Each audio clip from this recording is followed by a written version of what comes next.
பந்தம் அகற்றும் மணந்து குணப்புறப்பன் எவன்பால் உதிக்குமோ, எந்த உலகம் எவனிடத்தில் ஈண்டிருந்து கறக்குமோ, சந்தமறை ஆகமங்கள் இனத்தின் எவன்பால் தகவருமோ, அந்த இறையாம் கணபதியை அன்பு கூறத் தழுகுன்றேன். நிகழும் மங்களகரமான விசுவாவச வருடம் ஆடி மாதம் 16ஆம் நாள் வெள்ளிக்கிழமை சுவாதி நட்சத்திரமும் சித்தையோகமும் கூடிய சுபநாளில் ஆகஸ்ட் மாதம் 1/8/2025 மலர்கின்றது, பிறக்கின்றது. 8/8/2025 வரலட்சுமி நோன்பு. அது முழுக்க முழுக்க பெண்களுக்கான ஒரு பூஜை. அதை நான் பின்னாடி உள்ள ஒரு பதிவில் உங்களுக்கு தனியாக சொல்லிடுறேன். அதுக்கடுத்து 12/8 மகா சங்கட சதுர்த்தி. அதான் மகா சங்கட சதுர்த்திங்கிறது இந்த 11 மாதத்தில் நம்ம விநாயகப் பெருமானை போய் கும்பிடாட்டியும், தேங்காய் உடைக்காட்டியும், கற்பூரை ஏற்றாட்டியும், தோப்புக்கரணம் போடாட்டியும், இந்த வரக்கூடிய ஆடியில் வரக்கூடிய மகா சங்கடகர சதுர்த்தியில் போய் ஒரு முறையாவது 7 சுற்றி 7 வாழைப்பழம் கட்டி போட்டு 7 கலச சம்பு தண்ணி ஊற்றி 7 தீபம் தேங்காய் நிலை வேற்றி அவரை அருகம்புல் மாலையை சாத்தி அவரை பிரார்த்தனை பண்ணி கொண்டால் உங்கள் வீட்டில் என்னென்ன தடை இருக்குதோ அந்த தடையெல்லாம் முற்றிலும் நீங்கும் என்பது பெரியவர்களுடைய வாக்கு, ஐதீகம். அடுத்து நாம் காண இருப்பது 12 ராசிக்குரிய இந்த 1/8/2025 ஆங்கில மாதத்திற்குரிய 12 ராசிக்குரிய பலனை பற்றி தொகுத்து வழங்க உள்ளோம். அடுத்து நாம் காண இருப்பது கடக ராசி. காலபுருஷனுக்கு 4. காலபுருஷனுக்கு ஏன் அதை 4 வச்சுருக்காங்க பார்த்தீங்களா? காலபுருஷனுக்கு மட்டும் 4 வைக்கல, ஆகஸ்ட் மாதத்தோடு சேர்ந்து ஆடி மாதம் வேறு வச்சுருக்காங்க பாருங்கள். சித்திரை, வைகாசி, ஆனி, ஆடியில் கொண்டாந்து அந்த 4ஆவது வச்சுருக்காங்க. அப்போ ஆடியில் மட்டும் 4ஆவது வைக்கல, தட்சநாயனம்னு சொல்லி அதையும் வச்சுருக்காங்க. அப்போ எவ்வளவு முக்கியத்துவம் கொடுத்துருக்காங்க ஆகஸ்ட்டுக்கு, எவ்வளவு முக்கியத்துவம் கொடுத்துருக்காங்க ஆடி மாதத்துக்கு. 15 நாள் தான் அந்த வித்தியாசம். எப்போதுமே 15 நாள் தான் வித்தியாசம். 15 நாள் தான் ஆங்கில மாதத்துக்கும் தமிழ் மாதத்துக்கும் வித்தியாசம். அப்புறம் என்ட்ரிஃபை ஆயிடுது. ஆக கண்டிப்பாக பிரச்சனைகளை எல்லோருமே சொல்லாதீர்கள். ஏன்னா ஐம்புலன் எல்லாமே என்ன வேணும் ஏது வேணும் கண்ணு பார்த்துக்கிட்டே இருக்குமா, காது என்னென்ன பேசுகிறாங்கன்னு கேட்டுக்கிட்டே இருக்குமா, நுகர்ந்து என்ன வாசனைங்கிறது நுகர்ந்து கொண்டே இருக்குமா, மெய் எங்கெங்கே போகணும் எது அனுக்கிரகம் பண்ணணுங்கிறத கேட்டுக்கிட்டு இருக்குமா. அதனால தான் பிரச்சனையில் எல்லாருமே சொல்லக்கூடாது. அந்த நீங்கள் சொல்லும்போது நீங்கள் வாக்கு மட்டும் இல்லை, உங்கள் சொல்கிற சொல்லு மட்டும் போய் சேராது. அங்கே பஞ்சபூதம் சொல்கிறோம் இல்லை, ஐம்பொறியும் வேலை செய்யும். அந்த ஐம்பொறியும் வேலை செய்யறதுனால தானே எல்லோருமும் சொல்லாதீங்கள், சொல்ல வேண்டிய இடத்துல சொல்லுங்கள். அதுக்காக தான் வணக்கத்துக்குரிய வள்ளுவர் என் குருநாதர் என்ன சொல்லியிருக்காரு, சொல்லுவ சொல்லை பிரிதர் சொல் அச்சொல்லை வெள்ளுஞ்சொல் இன்மை அறிந்து. பார்த்தீங்களா? சொல்லுக சொல்லை பிரிதர் சொல் அச்சொல்லை வெள்ளுஞ்சொல் இன்மை அறிந்து. ஒருவன் எந்த இடத்துல சொல்லணும் அப்படிங்கிற சொல்லுக்கு மதிப்பு இருக்கணும், மரியாதை இருக்கணும், வணக்கம் இருக்கணும், வாழ்த்து இருக்கணும், பேர் இருக்கணும், புகழ் இருக்கணும். அப்படி இருந்தால் அந்த சொல்லுங்க, இல்லைன்னா சொல்லாதீங்கன்னு சொல்லிடுறாங்க. வள்ளுவ பெருந்தகையும் அதான் சொல்லியிருக்காங்க.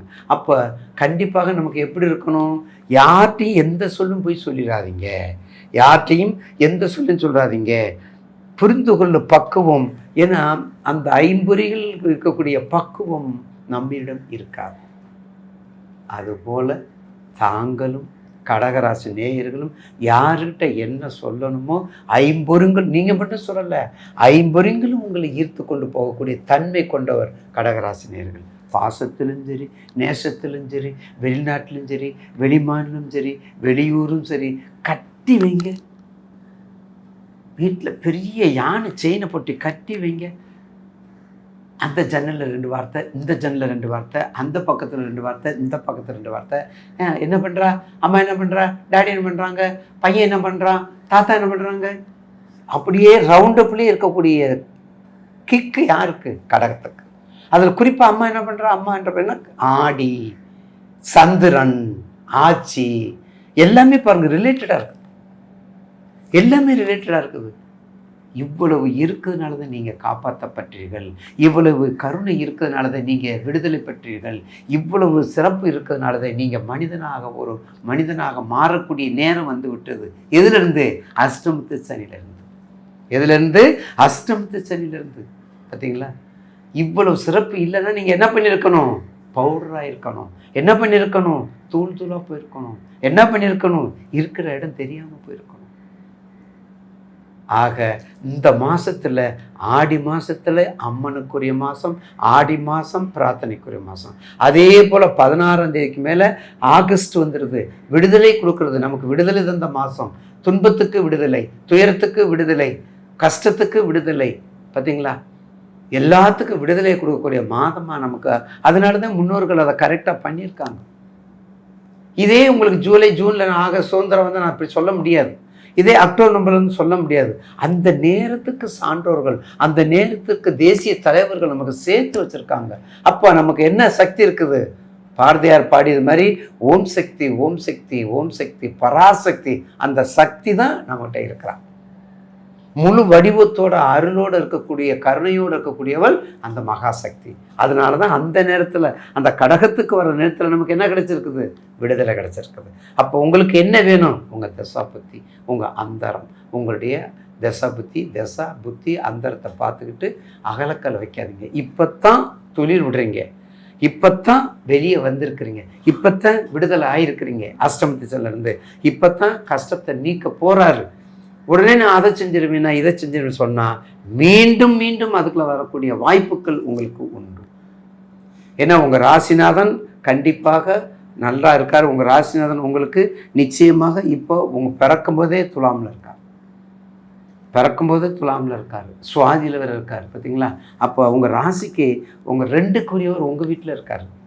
உங்கள் 3க்கும் 12க்கும் உரியவர் உங்கள் வீட்டில் இருக்கார். 2 கோடு சேர்ந்துருக்கிறதுனால கொஞ்சம் கவனமாக, சிக்கனமாக செலவு பண்ணுங்கள். அதுக்கடுத்து உங்கள் ராசிக்கு 3ல் செவ்வாய், சகோதர ஸ்தானம் கொஞ்சம் கவனமாக இருக்கணும். சகோதர ஸ்தானம் கவனமாக இருக்கணும். அதே சமயத்தில் 7, 8ல் ராகு இருக்கார். குடும்பத்தில் பிளவுகள் வராது, குடும்பத்தில் பிரச்சனைகளையும் எச்சரிக்கையாக இருந்து கொண்டால் இந்த மாதத்தை அப்படியே நம்ம கொண்டு போயிடலாம்.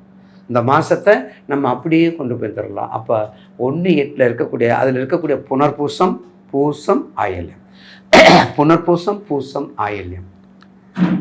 புனர்பூசம் எல்லா குரு வழிபாடும் நீங்கள் பண்ணிக்கங்க. குரு வழிபாடு எதுக்கும், எந்த குரு, அது ரமணனாக இருந்தாலும் சரி, ராமானுஜராக இருந்தாலும், ராகவேந்திரா இருந்தாலும் சரி, உங்கள் வீட்டில் மாதா பிதா குரு, உங்கள் மூதையார்கள் குரு, எல்லாத்தையும் வணங்கிக்கங்க. பூசம், புனர்பூசமும் பூசமும் கிட்டத்தட்ட குருனுடைய நட்சத்திரங்கள். ஆயில்யம் எங்கே இருந்தாலும் அம்பாளுக்குரிய வடக்கு முகம் உள்ள அம்பாள் வழிபாடு, வக்கரமாக இருக்கக்கூடிய வழிபாடு, சப்த கன்னிகள் வழிபாடு. அதில் முக்கியமாக வைஷ்ணவி, விஜய சாமுண்டீஸ்வரி. அதுக்கடுத்தது இப்போ டென்ட்டாக இருக்கிறது என்ன தெரியுமா? வாராகி. வாராகி ஓம் குண்டலினி பிரவாசினி சண்டமண்ட விநாசினி பண்டித மனோமணி வாராகி நமஸ்துதே அஷ்டலட்சுமி சுரூபினி அஷ்டதாரித்ராணி இஷ்டகாம பிரதாயினி வாராகி நமஸ்துதே. எல்லா கூகுள் எடுத்துக்கிட்டு பாராயணம் பண்ணி வந்தால் வெற்றி உங்களுக்கு தான்.